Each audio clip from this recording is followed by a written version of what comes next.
আমাদের যে এই যে মন্দির যে আমাদের যে গ্রামের পান্টের টাকাটা প্রায় 27 লক্ষ টাকা খরচ করে কিন্তু আমাদের এই নাথ মন্দিরটা আমরা তৈরি করেছি। আমাদের দক্ষিণ দিকে একটা রাস্তা গেছে, এটাও প্রায় আমরা মনে হয় 23 লাখ টাকা খরচ হয়ে আমাদের গ্রামের প্রাণ থেকে রাস্তা দিয়েছি। বারবার অনেক সরকারের কাছে, আওয়ামী লীগ সরকারের কাছে আমরা কতবার করছি, কিন্তু আমরা এটা পাইনি। আমার দাবি এটার প্রতি আপনি একটা দৃষ্টি আকর্ষণ করবেন। এই যে বাংলাদেশের যে অবস্থান বর্তমান, নির্বাচনে এগিয়ে আসছে, আমার নেতা একটা দল নিয়ে আছেন। আমি এই দলের জন্য সর্বাগ্রে সৃষ্টিকর্তার কাছে প্রার্থনা করি। সরাসরি পার্থক্য নাই, এর মধ্যে স্বয়ং জাফরির দেখলাম আমরা, না দুইটা মানুষ না, এতে আমরা আনন্দ। সবার কাছে আমার সালাম, আদার, নমস্কার এবং আন্তরিক শুভেচ্ছা। আসলে আমাদের গ্রামটা, দিতপুর যে গ্রামটা, খুব অবহেলিত গ্রাম। এই গ্রামের অনেক কিছু কাজ রয়েছে, কিন্তু কোনো সরকারই আমাদের প্রতি তেমন একটা দৃষ্টি দেয় নাই। আমরা খুব অবহেলিতভাবে। আমার অনুরোধ রইল আমাদের অ্যাডভোকেট সাহেবের কাছে, আমাদের গ্রামটার প্রতি যেন সুদৃষ্টি দেয়। এবং আমাদের গ্রামের মানুষ সবই কিন্তু আমরা শ্রম দিয়া পরিশ্রম করি, জীবিকা নির্বাহ করি, কোনো মতে 2-4টা ভাত আমরা জোগাড় করি। আমরা কেউই কিন্তু এই গ্রামের মধ্যে এমন কোনো বড় কোনো ব্যবসা, বড় কোনো ইয়ে নেই। এখন আমাদের দাবি হইল অ্যাডভোকেট সাহেবের কাছে, আগামী দিনের ভবিষ্যৎ অ্যাডভোকেট সাহেবের কাছে আমাদের দাবি হইল, আমাদের গ্রামের দেখেন এক গল্লি গ্রাম, গ্রামের কিন্তু প্রতিটা গ্রামের মধ্যেই উঠানের মধ্যে একটা রাস্তা হয়েছে ইস্টলিং। আমরা কিন্তু বর্ষার সময় আমাদের গ্রামের যে ছাত্রছাত্রী যারা আছে, তারা কিন্তু এই উঠানে দিয়া পায়ে হাঁটিয়া গিয়া সেটা ওই আশ্রমের গুড়ি দিয়া আমরা এই হাই স্কুল হয় এবং বিবিয়ানা মডেল কলেজে যেতে হয়, যে থেকে খুব কষ্ট হয়। এটা বারবার অনেক সরকারের কাছে, আওয়ামী লীগ সরকারের কাছে আমরা কতবার করছি, কিন্তু আমরা এটা পাইনি। আমার দাবি এটার প্রতি আপনি একটা দৃষ্টি আকর্ষণ করবেন। আর আপনি আইতে মনে দেখছেন, আমরা নিজের অর্থ দিয়া আমরা একটা নাট মন্দির তৈরি করেছি, কিন্তু এটা অন্য কারো অনুদান নয়, আমাদের গ্রামেরই কষ্ট মষ্ট করিয়া আমরা করছি। কিন্তু এই জায়গায় আমরা যে গুসাই থাকবে, গুসাইয়ের গড় কিন্তু বান্দার মতো ক্ষমতা আমরা নেই, পারছি না, কারণ অর্থগুলো বয় হয়ে গেছে। এই অর্থ, যে অর্থ আমরা একটা বাজেট আছে, এই বাজেটটা আমরা নাট মন্দিরই চলে গেছে। আমাদের এখানেও আমরা একটা ঘরের প্রয়োজন, ঘরটা দয়া করে আপনি আমরা দিতেন, এইলো আমার অনুরোধ। নাট মন্দির না, গোসাই টাকার ঘর। আর নাট মন্দির তো একটা আছে, এটা সেনবাবু দেওয়া গেছিল। আর ওই যে নাট মন্দিরের বাড়িতে গোসাই থাকতে হবে, এই গোসাই টাকার ঘর। আর একটা জিনিস হইল গিয়া, আমাদের যে শ্মশানের চতুর্দিকের বাউন্ডারি, এটা কিন্তু আমাদের গ্রামে নেই। দয়া করিয়া আমার বিশেষ অনুরোধ, আপনি আমরা গ্রামের প্রতি দৃষ্টি আকর্ষণ করতেন।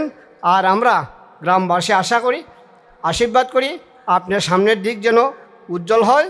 এই বলেই আমার বক্তৃতা শেষ করলাম। ধন্যবাদ গোপাসবাবুকে গ্রামের পক্ষ থেকে অত্যন্ত মূল্যবান আলোচনা দরিয়া তোলার জন্য। স্বয়ংসম্পূর্ণ আমরা সব কিছু দেখতে পাইলাম। এতে আমার কি করে এই সবাইকে আমি যে ভাষা দিয়ে বুঝাবো আমি পাচ্ছি না। এই বাংলাদেশ সুপ্রিম কোর্টের এই যে আইনজীবী,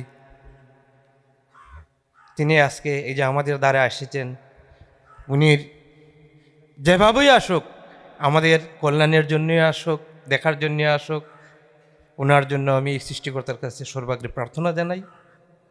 আর এখানে যারা আছেন সবাই ওই আমার এই যে নেতা এসেছেন, ওনার কথাগুলা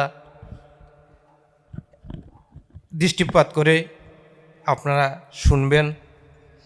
আর আমরা গ্রামের তো অনেকেই অনেক কিছু বলেছেন, আপনারা তো শুনছেন। আমার প্রথমে যে বক্তৃতা কথা নিয়ে আসছিল আমাদের গ্রামের সুশীলবাবু, যে গ্রামের অনেক বিষয় আসে আছে, দাদার কাছে ছাড়ছেন, হ্যাঁ, নেতার কাছে ছাড়ছেন, তিনি সবটাই গুছাই নেতা। আর যে দাবি দাবা বা বিভিন্ন দিক নিয়ে কথা বলছে আমার বাতিজা সুফলবাবু বা আরও অনেকেই বলছে, হ্যাঁ, এই সবটাই যেন একটু খেয়াল দেন, এটাই আমার প্রার্থনা। আর আমি বেশি লম্বা করব না। আমরা গ্রামটা একসময় যে গ্রাম প্রায় 350 ঘর এই গ্রামের মধ্যে আমরা বসবাস করছি, ভালোই আছে সব দিক নিয়ে। এরপরেও তো হ্যাঁ এক বড় 5 ভাই থাকলে কিছু গেছি, হ্যাঁ এই সে, হ্যাঁ এর মেয়ে যে আমরা মেয়ে যে একটা মানে হ্যাঁ কিছু আসছে, ওই যে সুশীলবাবু দেখাই গেছে। আমি আমার নেতাকে বলছি আমরা যেন ভাই ভাই সুন্দরভাবে চলতে পারি।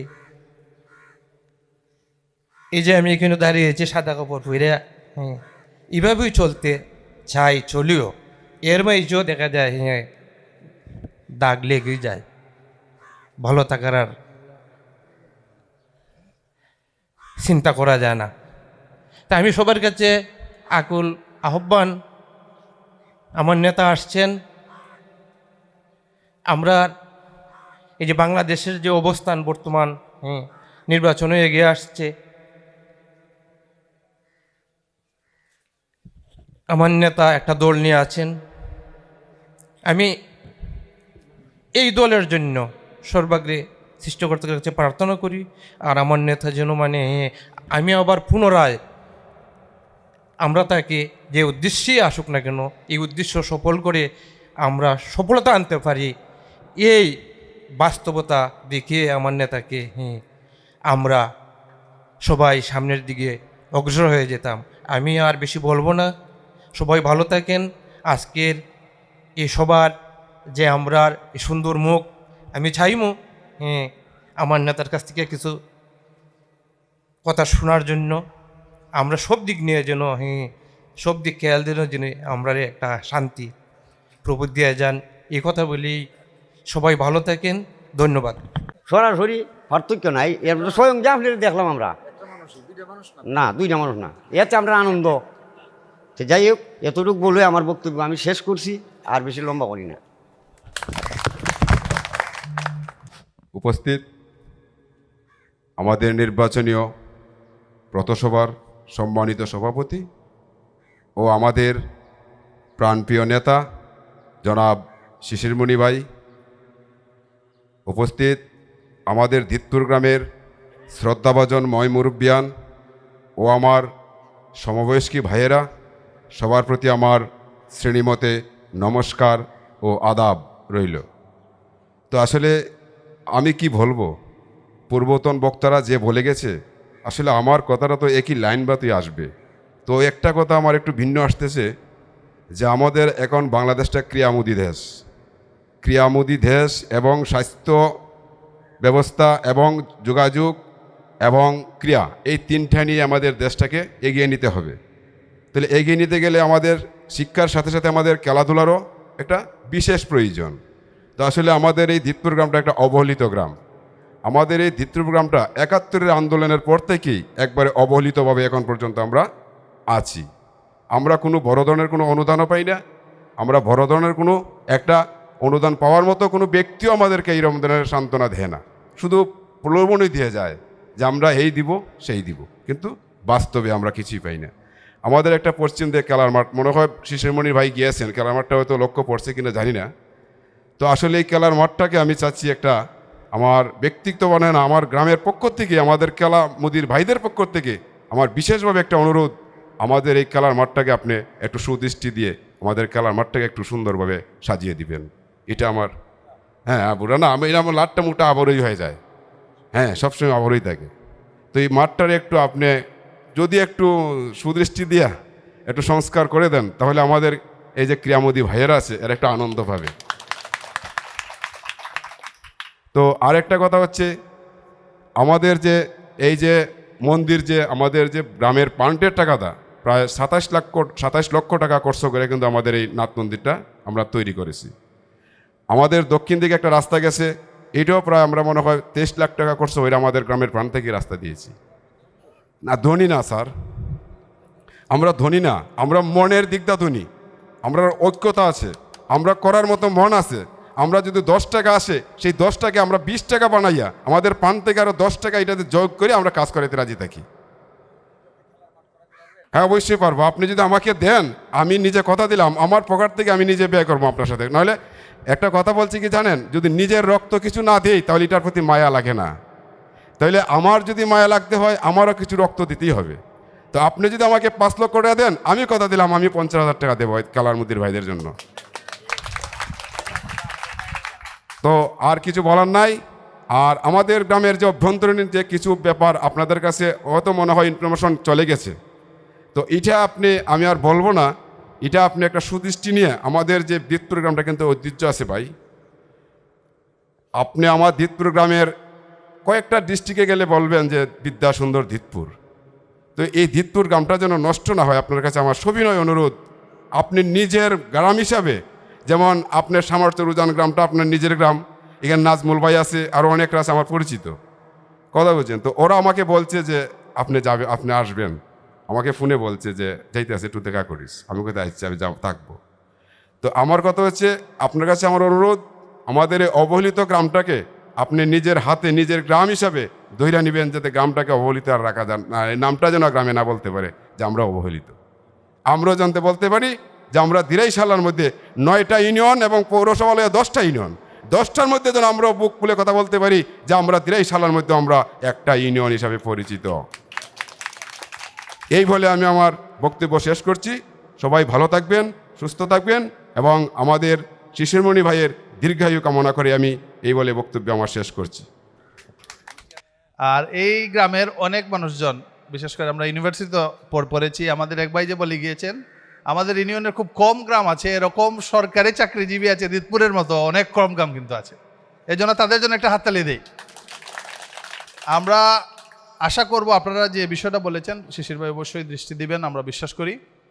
আর আপনাদের কাছে আপনাদের ইউনিয়নের ছেলে হিসেবে আপনাদের প্রতি অনুরোধ, আপনাদের এই ঐতিহ্যবাহী গ্রামে শিশির ভাইকে নিয়ে এসেছি। আমরা এই বছর সকলে মিলে দল মত, বিভিন্ন ধর্ম বর্ণ গোষ্ঠী এবং দলের বাইরে গিয়ে আমরা একজন সৎ দক্ষযোগ্য মানুষের পাশে কি দাঁড়াতে পারি না? আমরা দিতপুরবাসীকে একটু কথা দিতে পারি এই বছর আপনারা কি শিশিরমণির পাশে থাকবেন? আমি ওই ইউনিয়নের মানুষ হিসেবে আপনাদেরকে অনেক অনেক অনুরোধ করব, প্লিজ আসুন আমরা একটু ঐক্যবদ্ধ হয়ে এই বছর একটু পরিবর্তনের সূচনা করি। আমরা পারবো তো ইনশাল্লাহ? যে এটুকু বলছি, আমি আপনাদের ইউনিয়নের ছেলে হিসেবে আপনাদের কাছে অধিকার নিয়ে দাবি নিয়ে বলছি, আপনারা প্লিজ আসুন আমরা একটু পরিবর্তনের পক্ষে রায় দিই।